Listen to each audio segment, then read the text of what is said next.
ಮಾರುತೇಶ್ವರ, ಯಾವ ಅನ್ಯಾಯ ಮಾಡಿದೆನೆಂದು ಈ ಪರಿಸ್ಥಿತಿಗೆ ನನ್ನನ್ನು ತಂದು ಒಡ್ಡಿದೆ ತಂದೆ, ನನ್ನನ್ನು ತಂದು ಒಡ್ಡಿದೆ.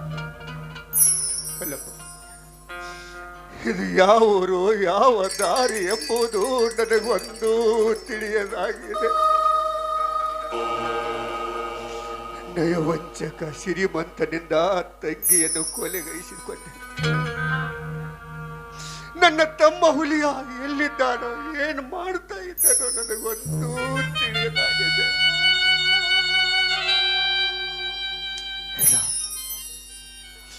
ನನ್ನ ತಮ್ಮ ಎಲ್ಲಿದ್ದಾನೆ ಹುಡುಕಬೇಕು, ನನ್ನ ತಮ್ಮನ ಕಾಣಬೇಕು ನಾನು. ಆದ್ರೆ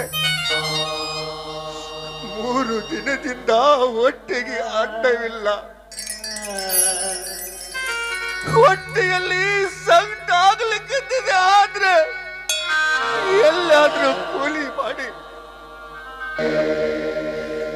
ಎಲ್ಲಾದ್ರೂ ಕೂಲಿ ಕುಂಬಳಿ ಮಾಡಿ ದುಡಿದು ಊಟ ಮಾಡಬೇಕಂದ್ರ ನಯ ವಂಚಕ ವಜ್ರಕಾಂತ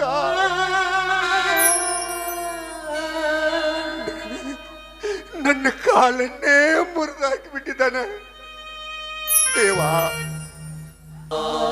ಬ್ರಹ್ಮಲಿಂಗೇಶ್ವರ, ಪದೇ ಪದೇ ಇಷ್ಟೆಲ್ಲ ಕಷ್ಟ ಕೊಡುವುದಕ್ಕಿಂತ ಒಮ್ಮೆಲೆ ನನ್ನನ್ನು ಸಾಯಿಸಿಬಿಟ್ಟಿದ್ರೆ ನಾನು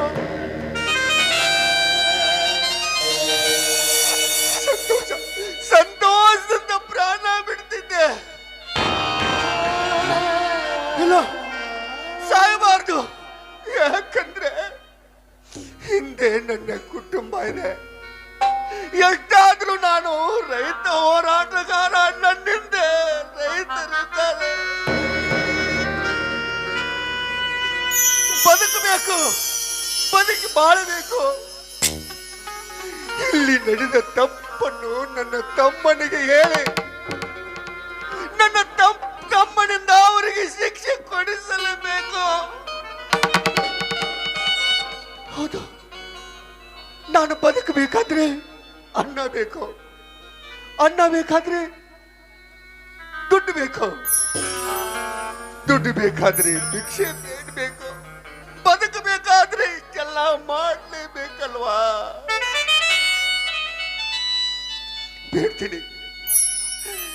ಯಾಕಂದ್ರೆ ಎಷ್ಟೋ ದಿನಗಳಿಂದ ದಾನ ಧರ್ಮ ಮಾಡಿದ ಈ ಕೈಗಳು ಇವತ್ತು ಭಿಕ್ಷೆ ಬೇಡಬೇಕು. ಬೇಡ್ತೀನಿ, ಭಿಕ್ಷೆ ಬೇಡ್ತೀನಿ. ಓ ನನ್ನ ಅಣ್ಣ ತಮ್ಮಂದಿರೇ, ಅಕ್ಕ ತಂಗಿಯರೇ, ಈ ರೈತರ ಮಣ್ಣನಿಗೆ ಭಿಕ್ಷೆ ಹಾಕಿ ಪುಣ್ಯ ಕಟ್ಟಿಕೋತೀರಿ, ನಮ್ಮ ಪುಣ್ಯ ಕಟ್ಟಿಕೋತೀರ. ಬೇಡ್ತೀನಿ, ಭಿಕ್ಷೆ ಬೇಡ್ತೀನಿ.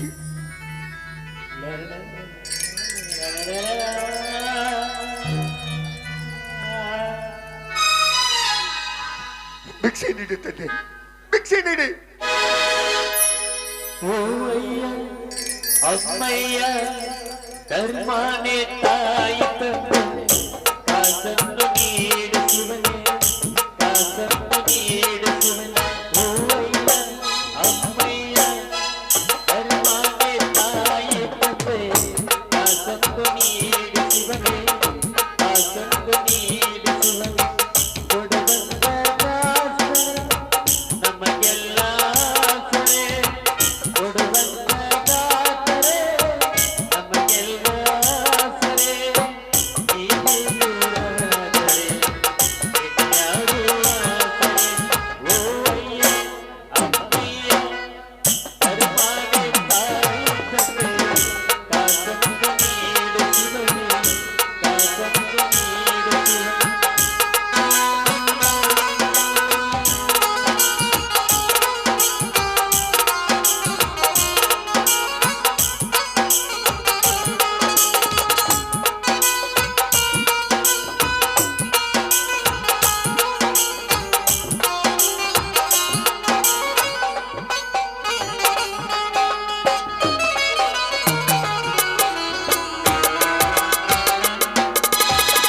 ನಾ ಕಳ್ಳನಾಗಲಾರೆ, ಸುಳ್ಳೊಂದು ಹೇಳಲಾರೆ.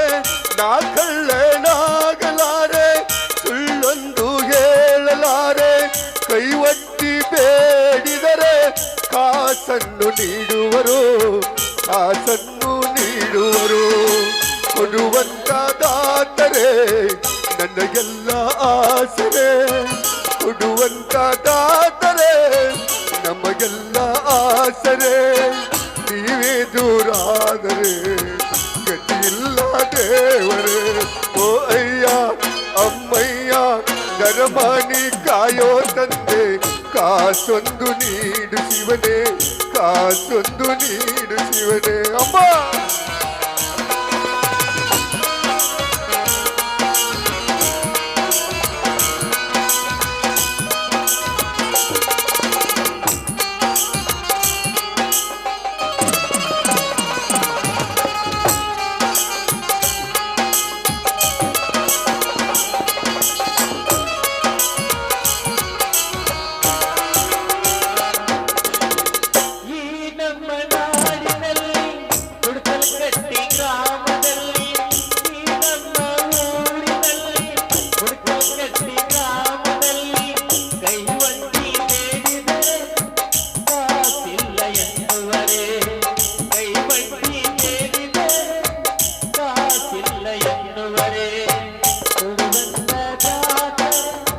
ನಮಗೆಲ್ಲ